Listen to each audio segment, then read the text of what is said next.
not another mystery novel. Honey, haven't you given up on those already? I think I'm getting pretty good at figuring them out. Yeah, your solution is to turn to the last page and see who the murderer is. Not this time, Dick. This book has the solution inside a sealed envelope. There is no way I can cheat. Honey, this wouldn't keep out the Smurfs.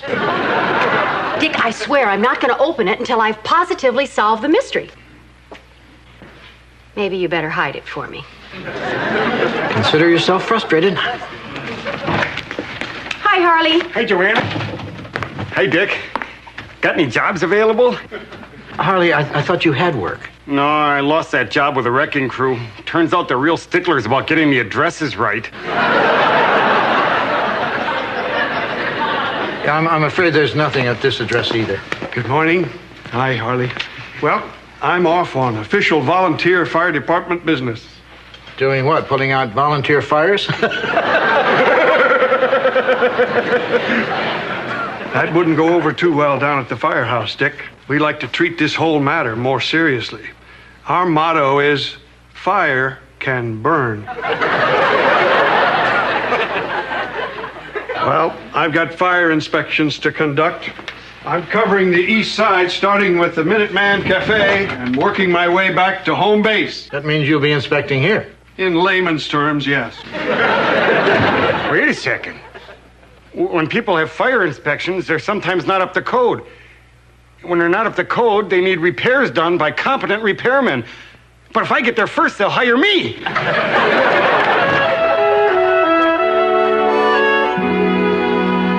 Larry, this fire extinguisher is a mess. It ain't our fault. It got burned up in a fire. And why do you have that pile of oily rags back here? It could go up just like that. That's what we used to start up the stove. Hello there. Got a cup of Java for a freelance repairman specializing in fire safety? Sure. Darryl, we got some Joe to brew. Throw a rag in the stove. Grab a seat. Great. Now I can take a load off these weary repairmen specializing in fire safety's feet. Hi, I'm Larry. This is my brother. Great. George, how fortunate. Hi, Michael. Word has it you're going to be inspecting mi casa. You mean your domicile? Well, let's talk English here. My apartment. You might find one or two irregularities in the wiring system. That's something you'll have to take care of, Michael. Exactly. I found this for you outside. Wow, $30. You could buy a lot of plaid shirts with that, couldn't you, George? Well, yeah, but I got to give this back to whoever lost it. Well, George, whoever he was, he obviously intended it for you. The envelope has your name on it. That's true. Well, then, do we understand each other? Well, sure, Michael. We are talking English. Exactamente. Adios, amigo. Larry, you got a huge octopus behind the jukebox. All right. Darryl, grab a pot. I think we got our catch of the day. Not that kind of octopus. Sorry to go technical on you. Layman would call this a lot of wires. I'm afraid you're going to need electrical work done. You know, I think I'll rest my circuit tester right here on the table while I drink my coffee. Okay, Larry. You better get these violations fixed or we'll have to close you down. Whoa. Just as we were starting to do volume business. I hate to impose on a customer, but did we hear that you do freelance repair work? Perhaps. Why do you ask? Oh, my. It's just like they say in the brochure. Quaint, peaceful, Hi, welcome to Stratford. friendly. We're the Nelsons. Oh, yes. Room 7 is ready and waiting for you. It's so nice to get out of the noisy city. We're just going to lie down and let the wind and the birds lull us to sleep.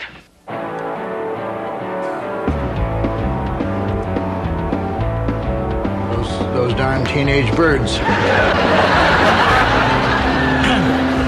I think that's our neighbor's jukebox. I'll take care of it. Larry, what's going on over there? You're rewiring. Can't you find a quieter way of testing your circuits? No, I don't think Johnny Mathis is the answer. Larry? Larry? Come back here. What is it? Oh, Larry's playing disc jockey, and I'm phoning in a request that he shut up. Larry, get your tail back here. Dick! Joanna! Larry's dead. What? He's dead. He was talking on the phone, helping me rewire a circuit, and suddenly there was this big flash, and he lit up like a sparkler. It was terrible. Oh, my God. All right, you call the paramedics. I'm going over there.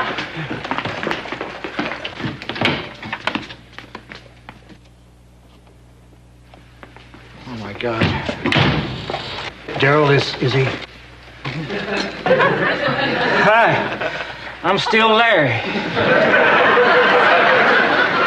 Harley said you were dead. I was, but only for 2 minutes. You were dead and you came back?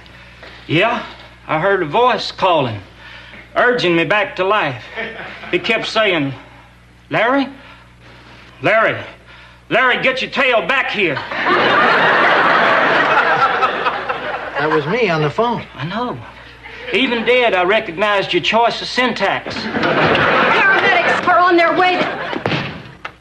Larry, you're alive. Hi, Miss Joanna. Hi, Miss Stephanie. Larry, are you all right? Previously dead, but better now, thank you. It was one of those 2-minute deaths. What was it like? Well, first, I felt myself floating up outside my body. Then I looked down and saw myself laying there, dead as a truck-pressed pheasant. Next to me was my brother Daryl, swiping my hat. And my other brother Daryl pulling off my shoes. Then they started grappling over my coat.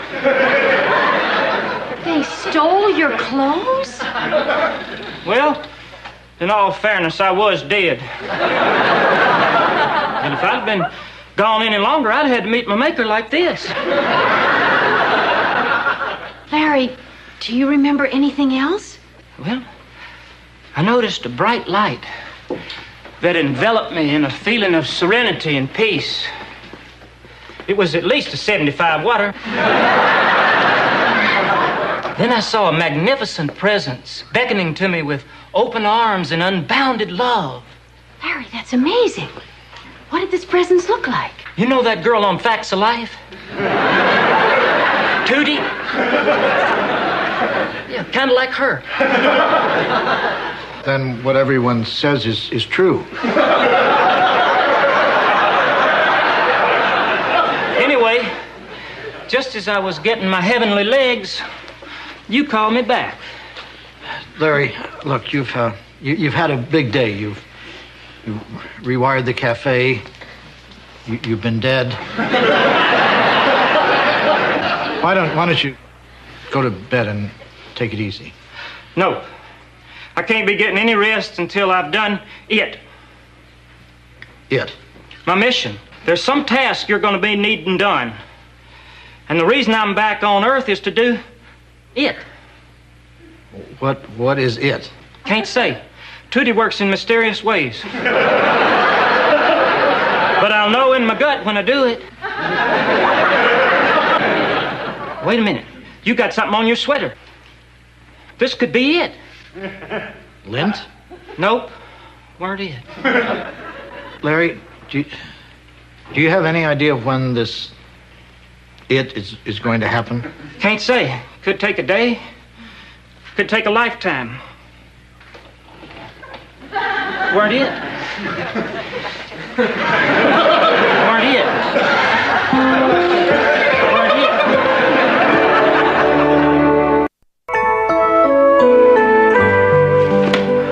Okay, Dick, I'm ready. Here goes.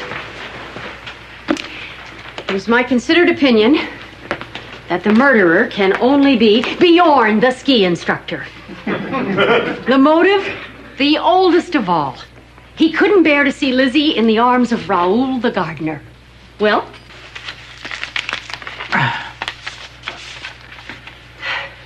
Well, looks like Bjorn didn't take this Raoul thing as hard as you thought. He didn't do it? No, the real murder is... No, wait. Don't tell me. I can do this without your help. Without my help, Bjorn would spend the rest of his life stamping out license plates for Volvos. Just give me one more crack at it. Put the solution back in the envelope and hide it for me again. Dick!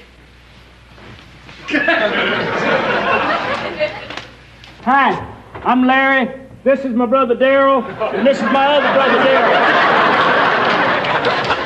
Darryl. Larry, what are you doing here? Making certain that whatever it is I have to do for you don't get done without me. Go home. Sorry, I respect you, but I answer to a higher power, Tootie.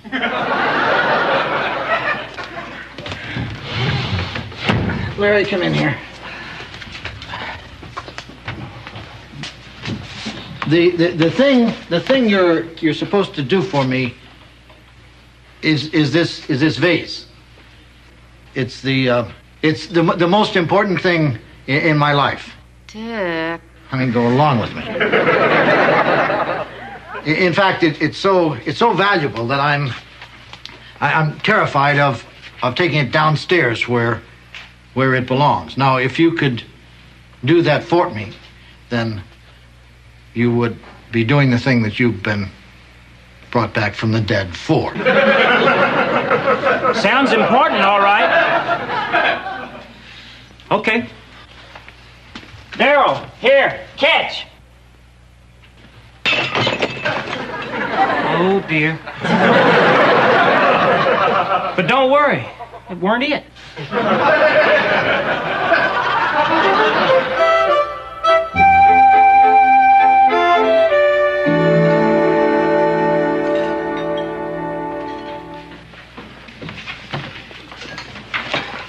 The kitchen checks out. I've got to inspect the basement. George, could you explain this? It's a citation. Your apartment is in violation of code. It was a tiny infraction. You were siphoning off electricity from other tenants.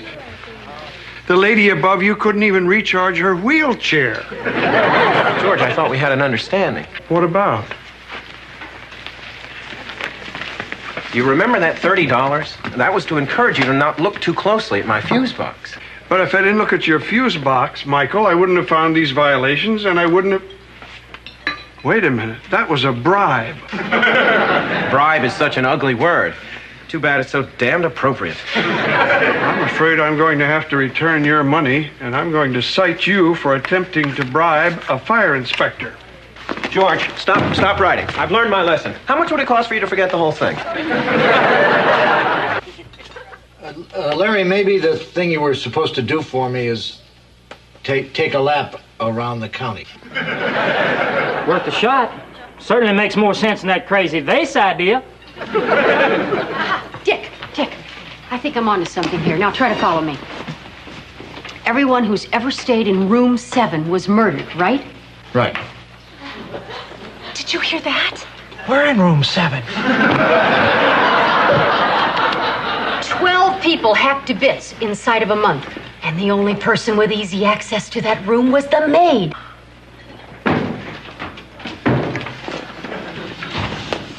I broke one of the yolks. Can you live with it?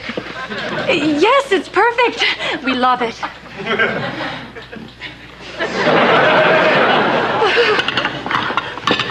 You pack the bags, I'll warm up the car.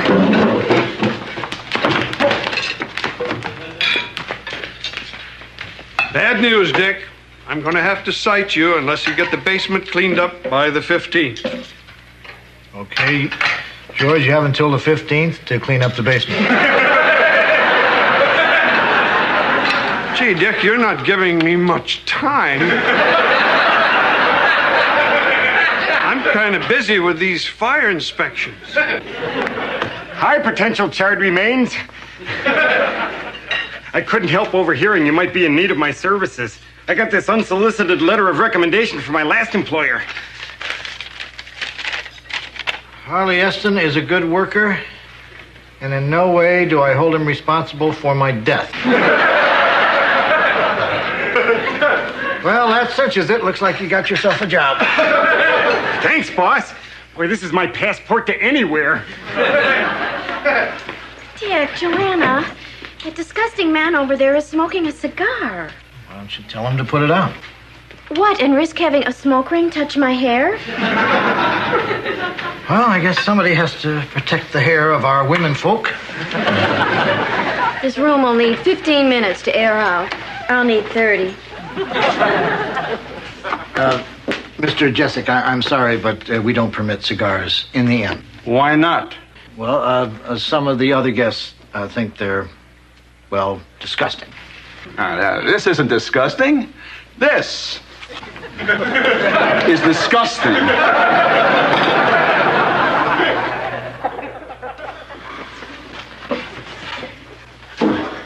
Are we still going to the drugstore this morning? Yeah. Drugs. Of course. If he had been drugged, that would account for the missing 10 hours.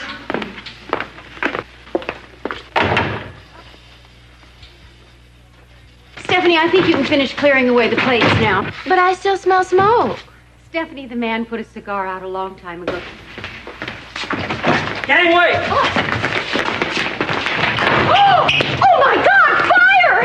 I told you I smelled smoke.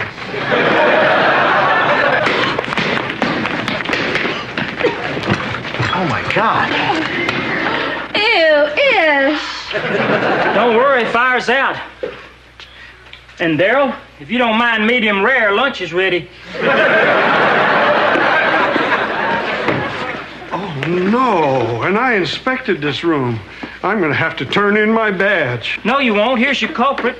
A carelessly discarded stogie. Looks like it's got a couple of good puffs left in it. So does this room. Come on. Larry, I guess I owe you an apology. You kept saying you were called back to life to do me a favor, and I doubted you. But if you hadn't been here, we could have lost the inn and maybe our lives. And that's what you were called back to do, and I'm glad that you were here to do it. Glad I could help out. But this weren't it. Of course it was. I gotta go with my gut, and my gut's going no way. Larry, you saved the inn. This was it. No, it weren't. Yes, it were. Nuh-uh. Larry, you risked your life to save me and the place I love. No one has ever done such a thing for me in my life. And I want to thank you from the bottom of my heart. Now get out. Okay, I'm off the case. But you're doing a whole nose full of thumbing at the metaphysical. Well, that room's a mess. Harley, I have some mops and pails in the basement. Come on. Right behind you, boss.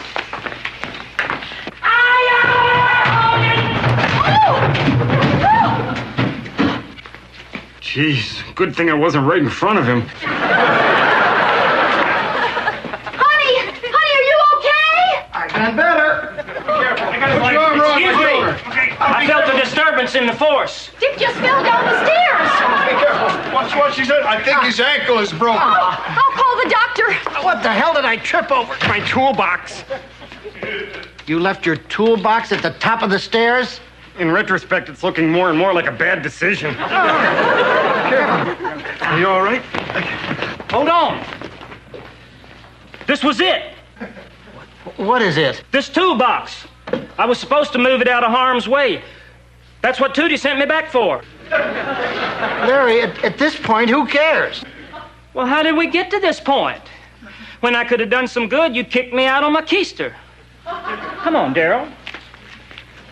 Man comes back from the dead with a mission, but will anyone let him do it? No. Oh, no!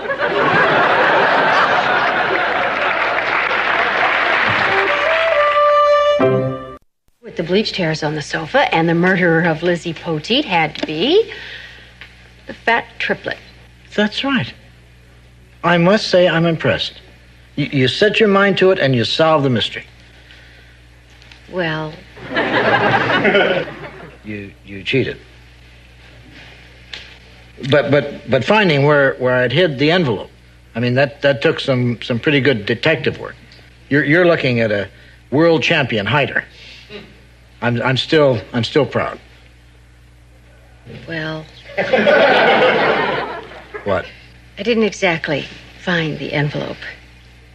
I went to the bookstore and bought another copy of the book. But you found the bookstore all by yourself. That's resourceful. Damn right.